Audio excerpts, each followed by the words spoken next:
لله نحمده ونستعينه ونستغفره ونؤمن به ونتوكل عليه ونعوذ بالله من شرور أنفسنا ومن سيئات أعمالنا من يهده الله فلا مضل له ومن يضلل فلا هادي له وأشهد أن لا إله إلا الله وأشهد أن محمدا عبده ورسوله أرسله بالحق بشيرا ونذيرا بين يدي الساعة من يطع الله ورسوله فقد رشد ومن يعصيهما فإنه لا يضر إلا نفسه ولن يضر الله شيئا أما بعد فإن خير الحديث كتاب الله وخير الهدي هدي محمد صلى الله عليه وسلم وشر الأمور محدثاتها وكل محدثة بدعة وكل بدعة ضلالة وكل ضلالة في النار. أعوذ بالله من الشيطان الرجيم. بسم الله الرحمن الرحيم. يوم نقول لجهنم هل امتلأت وتقول هل من مزيد وأزلفت الجنة للمتقين غير بعيد هذا ما توعدون لكل أواب حفيظ من خشي الرحمن بالغيب وجاء بقلب منيب ادخلوها بسلام ذلك يوم الخلود لهم ما يشاءون فيها ولدينا مزيد. وقال تعالى يا بني آدم قد أنزلنا عليكم لباسا يواري سوآتكم وريشا ولباس التقوى ذلك خير ذلك من آيات الله لعلهم يذكرون. برادران اسلام، محترم بزرگوں، عزیز بھائیوں، ماں اور بہنوں، اس دنیا میں ایک مہذب انسان کو زندگی گزارنے کے لیے جن چیزوں کی ضرورت پیش آتی ہے ان میں لباس کو بھی اہمیت حاصل ہے. لباس ایک طرف تو ہماری سطر پوشی کرتا ہے اور دوسری طرف ہمارے ذوق اور شوق کا ترجمان ہے. ہماری پسند کیسی ہے یہ ہمارا لباس بتاتا ہے. قرآن کریم کی جو آیت کریمہ سورہ قاف کی آیات کے بعد پڑھی گئی، اس میں اللہ تبارک و تعالیٰ نے لباس کا دو مقصد بیان فرمایا. یا بنی آدم قد انزلنا علیکم لباسا یواری سوآتکم وریشا. اے بنی آدم، میں نے تمہارے لیے لباس کو اتارا یواری سواتکم، لباس اس لیے اتارا کہ وہ لباس، وہ پوشاک، وہ کپڑے تمہاری ستر پوشی کریں۔ یہ سب سے بڑی حکمت ہے لباس کی۔ اگر جسم پر کپڑا ہو لیکن وہ کپڑا ستر پوشی کے تقاضوں کو پورا نہ کرے تو پھر اس کو لباس نہیں کہا جائے گا۔ یواری سواتی کو مقصد یہ ہے کہ وہ تمہاری ستر پوشی کرے۔ انسان اس دنیا میں حیا اور شرم اور دوسرے اچھے اخلاق کا خوگر ہوتا ہے اور ہونا چاہیے ایک اچھا انسان، اور حیا اور شرم کا بھی یہ تقاضا ہے تو اس کے جسم پر ایسا لباس ہو جو اس کی ستر پوشی کرے۔ اگر ستر پوشی کی اہمیت نہ ہوتی، اگر ستر پوشی کی ضرورت نہ ہوتی تو اس دنیا کا کیا حال ہوتا آپ اندازہ لگائیے۔ ان جگہوں سے، ان ممالک سے جہاں اس کی کوئی اہمیت نہیں ہے، قسمتیں محفوظ نہ رہتی، حیا اور شرم نام کی کوئی چیز نہ رہتی،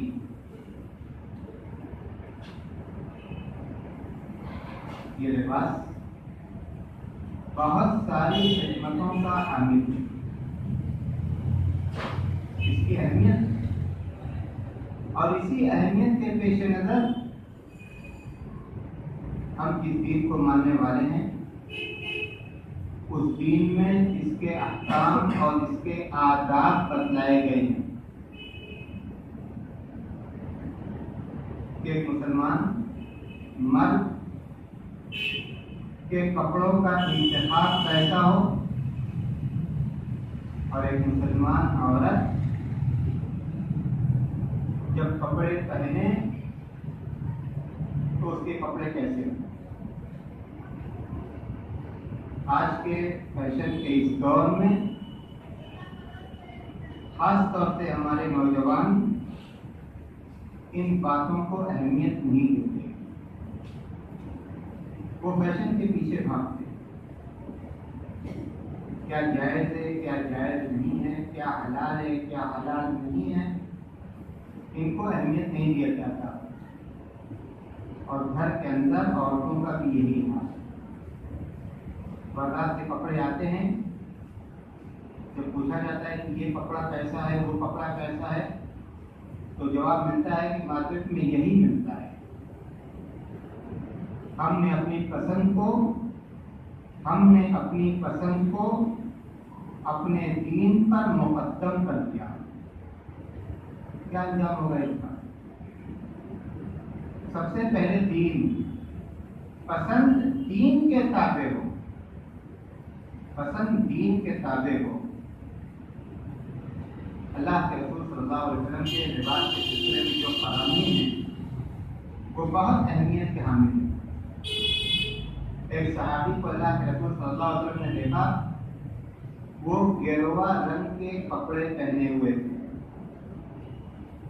آپ نے ان کو روکا، آپ نے کہا کہ ان کپڑوں کو اتارو۔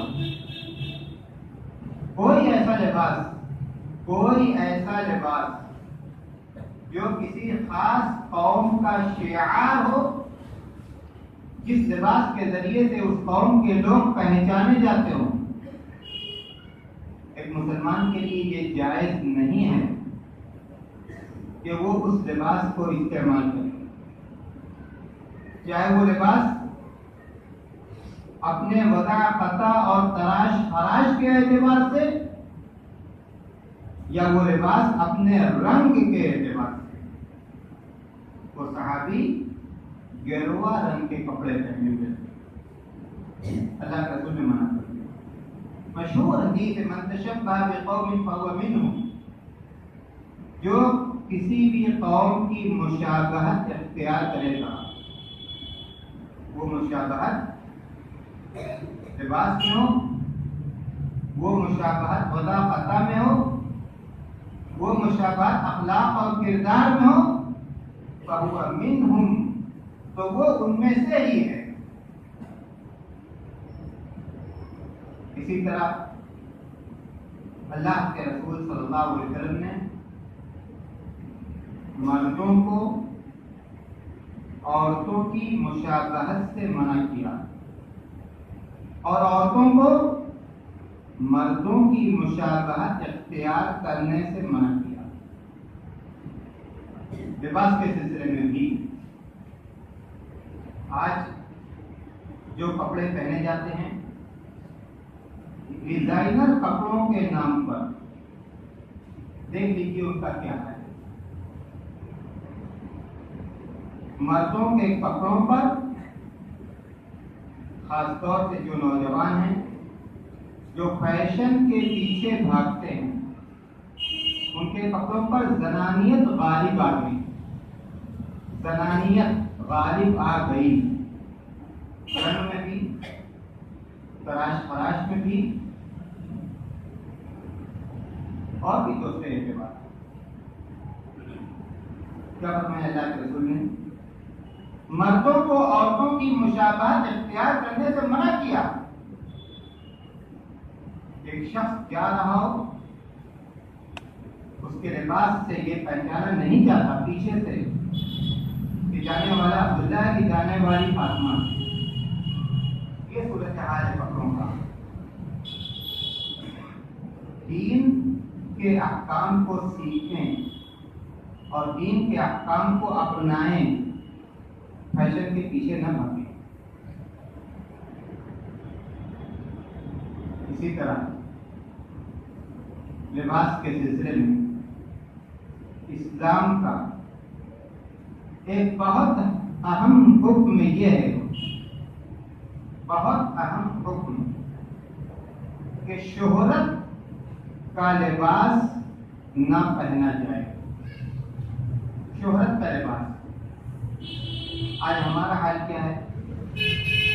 ہم بازار میں جاتے ہیں تو ہماری کوشش یہ ہوتی ہے کہ ہم ایسا کپڑا لیں جیسا کسی طرح، ٹیلر کے یہاں جاتے ہیں، ایسی ڈیزائن پسند کریں جس ڈیزائن کا کپڑا کسی کے پاس نہ ہو۔ یہ جو انتخاب ہے، یہ جو ذوق ہے، یہ جو پسند ہے، کیوں ہے؟ یہی وجہ، شہرت۔ ہم جب چار آدمی کے درمیان میں رہیں تو ہمارا کپڑا سب سے نمایاں ہو، ہمارا کپڑا سب سے الگ ہو، لوگوں کی نظریں ہمارے کپڑے کی طرف اٹھیں، لوگوں کی زبان پر ہمارے کپڑے کا چرچا ہو۔ اللہ کے رسول صلی اللہ علیہ وسلم من لبس لباس الشہرۃ فی الدنیا، جو شخص دنیا کے اندر شہرت کا لباس پہنے گا، اللہ قیامت کے دن اسے ذلت کا لباس پہنائے گا۔ ذلت کا لباس۔ اسلام ہمیں اس بات سے منع نہیں کرتا کہ ہمارا لباس اچھا ہو۔ ان اللہ جمیل یحب الجمال، اللہ جمیل ہے اور جمال کو پسند کرتا ہے۔ اچھا لباس ہو، دیکھنے میں اچھا ہو، لیکن اس کی بھی حد بندی کر دی گئی اس حدیث کے ذریعے سے۔ خوبصورت تو ہو، لیکن ایسا نہ ہو کہ وہ لباس شہرت کا لباس بن جائے، چرچا ہونے لگے، الگ تھلگ اپنے رنگ کے اعتبار سے، اپنے تراش فراش کے اعتبار سے، اپنی ڈیزائننگ کے اعتبار سے شہرت کا لباس نہ بنے. اور اسی طرح لباس ایسا ہو جو سطر پوشی کرے، مردوں کے لیے بھی اور عورتوں کے لیے بھی. بہت سارے نوجوان ایسے ہیں پینٹ پہنتے ہیں، چست پینٹ پہنتے ہیں، مسجد کے اندر آتے ہیں، نماز پڑھتے ہیں، رکوع میں جاتے ہیں، سجدہ میں جاتے ہیں، پیٹھ کے پیچھے کا حصہ، نیچے کا حصہ کھل جاتا ہے. مردوں کا سطر ناک سے لے کر گھٹنے تک عام حالات میں، اور نماز کی حالت میں تو کندھا بھی ڈھکا ہونا چاہیے. جو حصہ سطر کا ہے، جو حصہ سطر کا ہے ناک سے لے کر گھٹنے تک، اس کا بعد حصہ نماز کی حالت میں کھل جاتا ہے. اس کی بھی نماز متاثر ہو رہی ہے. اگر وہ با جماعت نماز پڑھ رہا ہے، جو لوگ اس کے پیچھے ان کی بھی نماز متاثر ہو رہی ہے. اس کو اہمیت نہیں دی جاتی. بہت چست لباس، بہت چست پینٹ، نشیب و فراز ظاہر ہو رہا ہو. لباس ساتر ہونا چاہیے، سطر پوشی کرنے والا ہونا چاہیے.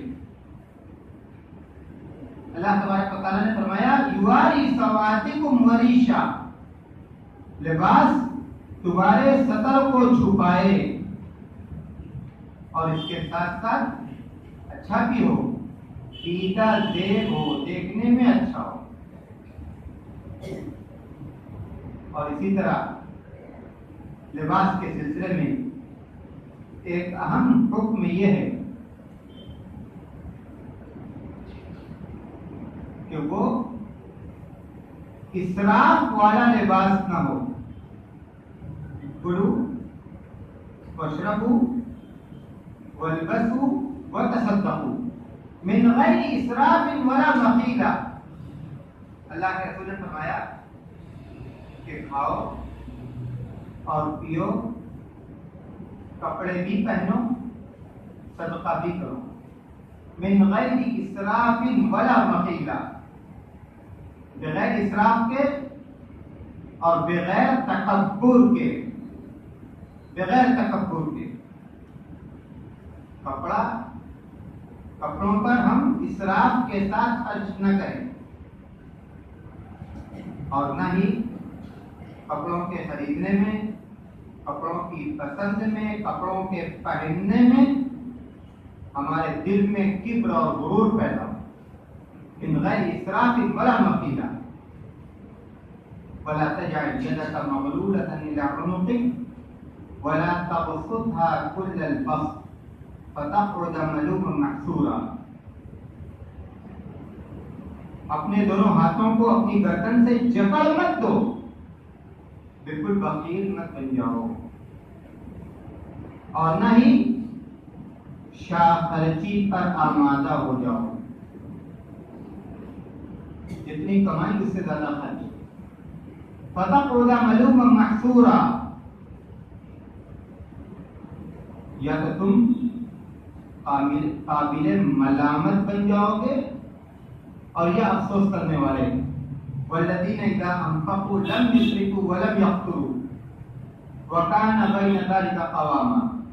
اہل ایمان کی صفت یہ ہے کہ جب وہ خرچ کرتے ہیں تو نہ اسراف کرتے ہیں نہ بخل کرتے ہیں، بیچ کا راستہ اختیار کرتے ہیں. کھانے میں، پینے میں، رہن سہن میں، زندگی کی ضروریات میں اور لباس میں. لِيُنْفِقْ ذُو سَعَةٍ مِّن سَعَتِهِ وَمَنْ قُدِرَ عَلَيْهِ رِزْقُهُ فَلْيُنْفِقْ مِمَّا آتَاهُ اللَّهُ. وسعت والا اپنے وسعت کے مطابق خرچ کرے، اور جس کی روزی نپی تلی ہے فَلْيُنْفِقْ مِمَّا آتَاهُ اللَّهُ، تو جتنا اللہ نے اسے دیا ہے اسی کے مطابق خرچ کرے. لا یکلف اللہ نفسا الا ما آتاها. اللہ جتنا دیتا ہے اسی کا اس کو مکلف بناتا ہے، اس سے زیادہ کا مکلف نہیں بناتا. ولا تمدن عینیک الی ما متعنا به ازواجا منهم زہرۃ الحیاۃ الدنیا لنفتنہم فیہ، اپنی نظروں کو ان لوگوں کی طرف مت اٹھائیے جن کو ہم نے دنیا کی زیب و زینت سے اس لیے نوازا تاکہ اسی کے ذریعے سے ہم ان کا امتحان لیں، رہن سہن میں، اخراجات میں، کھانے پینے میں، کپڑوں کے انتخاب میں دوسروں کی تقلید نہیں کرنی چاہیے، اپنی حیثیت دیکھنی چاہیے، اپنی حیثیت دیکھنی چاہیے اور اپنا دین دیکھنا چاہیے۔ اللہ کے رسول صلی اللہ علیہ وسلم کو یہ حکم دیا جا رہا ہے وَلَا تَمُدَّنَّ عَيْنَيْكَ إِلَىٰ مَا مَتَّعْنَا بِهِ أَزْوَاجًا مِّنْهُمْ زَهْرَةَ الْحَيَاةِ الدُّنْيَا، آپ کے ارد گرد جو مشرکین رہتے ہیں آپ ان کی طرف نظر مت اٹھائیے کہ ان کو یہ دیا گیا، ان کو وہ دیا گیا، یہ نعمت وہ نعمت، یہ آسانی یہ وسعت، لِنَفْتِنَهُمْ فِيهِ، دیا اس لیے گیا تاکہ ہم اس کے ذریعے سے ان کو آزمائیں۔ تو مومن اپنے دین پر چلتا ہے، دین کو چھوڑ کر دوسروں کی تقلید نہیں کرتا، دوسروں کے پیچھے نہیں بھاگتا، وہ ایسا راستہ اختیار کرتا ہے جو راستہ اس کو اس کے رب کی مرضی اور اس کے رب کی جنت کی طرف لے جانے والا ہوتا ہے، رب کی ناراضگی اور رب کے عذاب کی طرف لے جانے والا نہیں ہوتا۔ تو لباس کے سلسلے میں اسلام کے جو آداب ہیں، اسلام کے جو احکام ہیں، ان آداب اور احکام کو اختیار کرنا چاہیے۔ اور عورتوں کے سلسلے میں تو اسلام میں لباس کے اور بھی احکام ہیں، ان کا لباس ساتر ہو، ان کا لباس ایسا نہ ہو کہ جس سے جسم کے نشیب و فراز ظاہر ہوں، ان کا لباس ایسا نہ ہو جو ان کے لیے اور دوسروں کے لیے فتنے کا سبب بن جائے، نمائش کا سبب بن جائے، گناہ کا سبب بن جائے۔ عورتوں کے سلسلے میں تو اور بھی آداب اور بھی احکام ہیں۔ تو جب آج ہم لباس کا انتخاب کر رہے ہوتے ہیں یا لباس کا انتخاب کریں تو یہ ہماری ذمہ داری بنتی ہے کہ ہم اپنے دین کو دیکھیں کہ ہمارا دین لباس کے سلسلے میں ہمیں کن باتوں کی تعلیم دیتا ہے، کن باتوں کی تعلیم دیتا ہے۔ وہ باتیں یقیناً ہمارے لیے فائدے کی ہیں، وہ باتیں یقیناً ہمارے لیے ضروری ہیں، ان باتوں پر عمل کرنا یقیناً ہمارے لیے دین اور دنیا کی سعادت کا باعث ہے۔ اور اگر ہم فیشن کے پیچھے بھاگیں گے، اگر ہم دوسروں کی تقلید کریں گے اور اگر ہم اپنے دین کے احکام کو چھوڑیں گے تو یہ ہو سکتا ہے کہ وقتی طور پر یہ چیز ہمیں تھوڑی سی راحت دے دے، لیکن رب کو ناراض کر کے دین کے احکام کی خلاف ورزی کر کے اگر ہم کسی چیز میں اپنے لیے راحت اور اپنے لیے پسند سمجھتے ہیں تو یہ کیسی راحت ہے اور یہ کیسی پسند ہے، اس کا فیصلہ ہم خود کر سکتے ہیں۔ اللہ تبارک و تعالی ہم سب کو دین کے سمجھنے اور دین کے احکام پر چلنے کی توفیق عطا کرے۔ جب تک زندہ رکھ اسلام پر چلنے والا بنا کر زندہ رکھ، جب موت آئے تو ایمان پر آئے۔ وآخر دعوانا ان الحمد للہ رب العالمین۔